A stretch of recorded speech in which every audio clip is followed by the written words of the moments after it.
For the past 2 years, the industry has been waiting for one seismic event: BTS's full group comeback.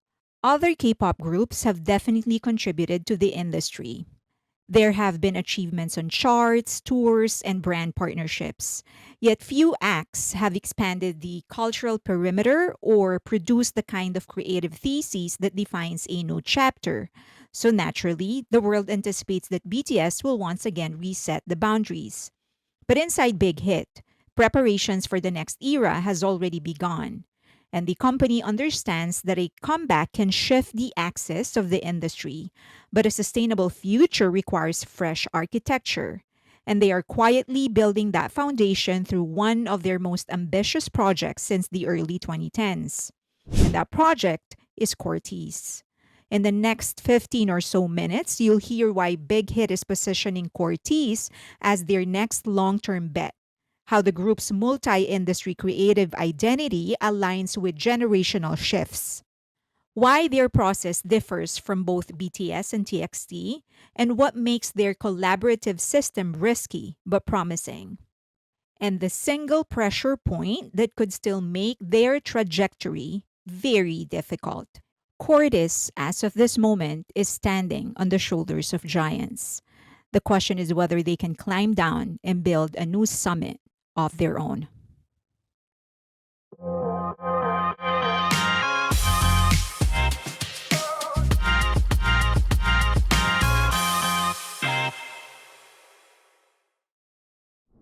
First, they are not limited to music. Cortis's debut framework makes it clear that the company doesn't see music as the only center of gravity. Their footprint includes choreography sessions, art direction, narrative brainstorming, fashion identity, and design sensibility, all treated as legitimate creative outputs. There's precedent for this internationally. Some artists have built lasting cultural ecosystems because their ideas move freely across industries. Beyonce, for example, her work in film, fashion, and media is rooted in the visual storytelling embedded in her albums. Each medium reinforces the others and broadens audience immersion. Tyler, the creator, music, design, television, and fashion intersect seamlessly in his universe. The coherence comes not from aesthetic uniformity, but from a consistent creative point of view. And of course, there's BTS. They operate across mediums, branching out their narratives in different forms. Cortis has a different advantage: scale. Where solo artists can branch into two or three arenas, Cortis can multiply those lanes through five members, each encouraged to explore personal creative territories. Their public identity is not being locked into a narrow definition early, it's expanding before the image solidifies. That kind of elasticity is extremely rare for rookies. But you can clearly see where they are going. They can go into films, designing, experimental art, theater, and even fusion of sports and art. They aren't being forced to use the BTS or TXT template. Big Hit could have easily built Cortis as a narrative heavy group with overt lore or extended multimedia storytelling. They didn't. BTS developed a world that unfolded across albums, films, webtoons, and live performances. Their career formed a long running exploration of youth, identity, social pressure, and meaning dispersed across multiple formats. TXT began with structural similarities but quickly cultivated their own approach. They transformed adolescence into a surreal, mythic landscape where sincerity cuts through the fantasy rather than contradicts it. Their catalog reads like a modern reinterpretation of coming of age storytelling where vulnerability is neither ornamental nor melodramatic. Cortis is just doing it differently. They gesture a narrative thread, Joyride evokes that sense, but the members consistently explain that their music originates from their daily experiences, fleeting moods, and small emotional snapshots. Their work feels grounded in the present tense rather than in pre planned story arcs. Instead of dramatizing growth, they document it. The narration isn't myth based, it's experimental. And that's what makes them resonate with the demographic they're built for. Gen Z and Gen Alpha artists. This generation grew up not only watching creators, but forming their worldview through creators. Their relationship to culture is shaped by people who film their daily routines, post unfinished thoughts, and process the world publicly. To them, artistry is not solely their perfected product, it's the idea, the attempt, the experiment, the hesitation, the error, the correction, the breakthrough. And Cortis shares the process openly. Fans see how the music takes shape, how choreography evolves, and how a concept fails in one direction and succeeds in another. Their humor, frustration, and creative impulses are not filtered for image preservation. Their transparency matches what Gen Z and Gen Alpha consider valuable, the full arc, not a curated highlight reel. The A24 creative principle. A24 built their reputation by backing creators with uncompromising points of view, stories that are intimate and textured, sometimes strange, and defiantly specific. Their projects resonate because they trust emotional nuance over grand strokes. This aligns closely with Gen Z and Gen Alpha psychographics. These two generations are growing up with fragmentation as normal. They are drawn to specificity rather than universality. They value honesty over scale. They see vulnerability as a narrative device, not a confession. They are comfortable with discomfort. Cortis's creative DNA feels surprisingly parallel. Even their fashion choices are expressive rather than aspirational.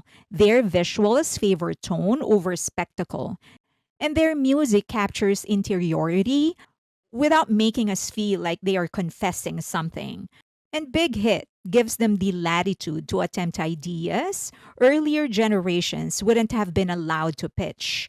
The company isn't asking them to perform perfection. They're just asking them to explore and to let the world see it.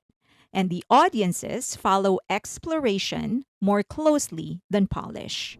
Five in the process. Self producing groups have existed for years. BTS, 17, Stray Kids, and many more all built their career in creative ownership. Cortis is doing something structurally different. There is no central mastermind or fixed creative hierarchy. They work as a democratic room. Ideas ricochet among them until they take shape. A melody might come from one member, or a beat from another, a concept sketch from a third. Even James's choreography evolves with all members present, reacting in real time. This is psychologically complex. Groups generally benefit from a clearer creative anchor because hierarchy reduces internal conflict. Decentralization, creation demands emotional maturity, patience, and the ability to detach ego from contribution. It also increases risk. Vision can become diffused and decisions can slow. But Cordis is functioning precisely because they are young. They haven't established rigid roles or personal territories. Their collaborative instincts form before any one member become the leader of a domain. Their system is built on shared entry points, not inherited structures, and it creates a kind of collective intelligence that feels rare in idle group formation. Their desire to be different is a method, not a slogan. Most groups announce the intention to be different. It becomes a statement attached to branding rather than internal engine. But Cortis does not frame difference as an image. They speak about it as a creative behavior. It is simply their instinct to avoid repeating patterns, familiar pathways, or predictable emotional arcs.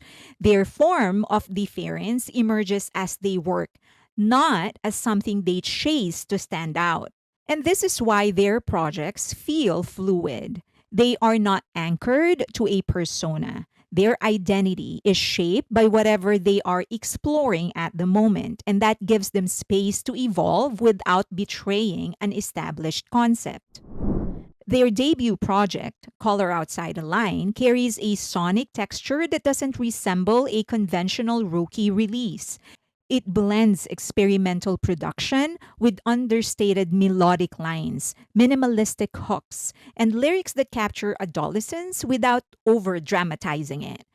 Critics have noted that the album avoids the debut shine that polishes away roughness. It feels intentional. The record is more like a sketchbook, one with moments of clarity, moments of blur, and moments where a raw idea lands harder than a perfected one. At 16, 17, and 20, they are far from fully formed artists. And that is their strength. Refinement will come, not as correction, but as a natural progression. Their creative identities will mature in real time, and audiences will witness the evolution from instinct driven creation to craft driven execution. Their potential arc is long, and that's strategic. Resources, network, and freedom. Cortis acknowledges openly that they benefited from working under a label whose name carries enormous global credibility. Producers take the call because Big Hit has earned trust. Directors agree to genre bending shoots because the company has delivered strong visual projects for over a decade. But what sets Cortis apart is the degree of freedom they receive. Some of their initial MV iterations were too abstract, too odd, or too experimental for previous K pop eras, yet Big Hit approved them. The company understands that the visual grammar of this generation is built on specificity rather than grandeur. And they are not being sheltered. Big Hit is placing them on high stakes stages, iHeart performances, Red Bull showcases, World Cup affiliated events, and major broadcast studios. Live performance is one of the fastest accelerators of artistic maturity, and Cortis is accumulating those hours early. This is how a rookie group becomes a reliable act. Sheer talent. Talent is part of the conversation that often gets overshadowed by their creative identity, but it is the most stable pillar of their long term potential. James and Martin already had professional credits before debut, producing for hype artists and contributing choreography to established acts. That kind of pre debut resume is rare in the industry, especially for teenagers. Their skill isn't anecdotal, it's evidenced in the trust industry adults gave them long before the public met them. Vocally, the group has been praised for tonal clarity and stability in live settings. Writers who attended their early showcases highlighted how clean their harmonies were, even in unfiltered environments, noting that their voices carry a youthful texture that doesn't thin out on stage. One reviewer described their live sound as light footed but grounded, a balance that many rookie vocalists struggle to maintain. Their songwriting instincts are equally notable. Several critics mentioned that their lyricism leans toward observation rather than performance. Small, sharp details delivered without theatrical framing. It's a style that reflects genuine interiority rather than sentiment crafted for fan service. Their compositions often incorporate unexpected phrasing or rhythmic shifts that mirror the emotional hesitations within the lyrics. Even their dance structures carries a distinct fingerprint. James' choreography blends contemporary spatial awareness with street style phrasing, giving their routines a hybrid quality, technically demanding but emotionally expressive. The group performs with a looseness that looks natural even when the movements require precision. They are technically competent, creatively curious, and unusually self aware for their age. And those traits you cannot teach. It can be refined, but you either have it or you don't. So, why is Big Hit betting on this five? And what's the one thing that can make them fail? Cortis is positioned with uncommon clarity, generationally aligned artistic identity, collaborative, decentralized creative system, genuine technical ability, access to world class infrastructure, room to experiment, and a long developmental runway shaped by two successful seniors. And Big Hit has built the conditions for their growth with precision. The real challenge lies elsewhere, the legacy that surrounds them. Every conversation with Western journalists includes the BTS question. Every introduction frames them as descendants of a lineage rather than innovators of their own lane. It's understandable. BTS is the most influential K pop act of the century, but that association creates pressure no rookie group can fully anticipate. And Cortis, to their credit, handles it with grace. They acknowledge the benefits and express gratitude without positioning themselves as successors or inheritors. They treat BTS and TXT as foundations, not comparisons. But their true success will be measured the day the public looks at them and thinks of Cortis first, before the lineage, before the label, before the expectations. But given how they're moving, that moment feels attainable. It's very, very interesting for me. Two major things. Number one, I do not think that they are going to exclusively be doing music. And they aren't exclusively doing music. They're doing music videos and they're into fashion and all of those stuff. But I think they are going to branch out very early. And that is thanks to the resources that they have and of course the skill that they have and their persona. I think because of the generation that they are growing up in, it is almost incumbent upon them to actually branch out early. And second is that they really are being given a lot of freedom and but also a lot of tests by Big Hit. I for lack of a better word, because I feel like they're being thrown into the lion's den very, very early with all this global performances and interviews. They're being forced to test their limits and they're very young, not just in terms of the number of years of their careers, but also in terms of age. They're so young. And so they're being forced to find themselves very, very early. And I think all of those things with their age and with all of the resources and opportunities and the responsibilities that they have, I think it's going to shape them very, very differently.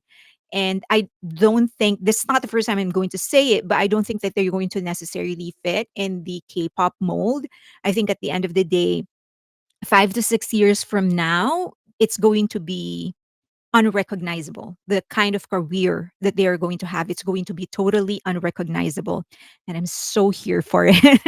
And I hope you are too. So if you have thoughts, just leave them in the comment section below. You can say whatever it is that you want to say. Just please do so respectfully. And as always, please try to if you can please donate to the channel. The QR code is on your screen right now, and we opened and launched our online magazine, asianentertainmentandculture.com, although that is on soft launch right now. We're just loading more content and then we're going to do a formal launch.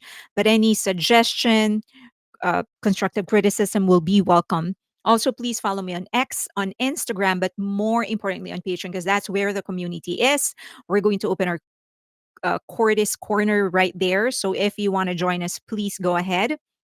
But if you just want to find people that share the same interest, or you want to find people to concerts with, there's a lot of people there also looking for companions. So I'll see you there. Also, if you are on Patreon or YouTube membership, if you are a member of YouTube, then my YouTube channel, then I do a live stream once a week, and that does not go public ever, and also exclusive videos and some more stuff there. Okay, so please consider supporting me there. That's it. Please like the video, subscribe, and hit that notification button.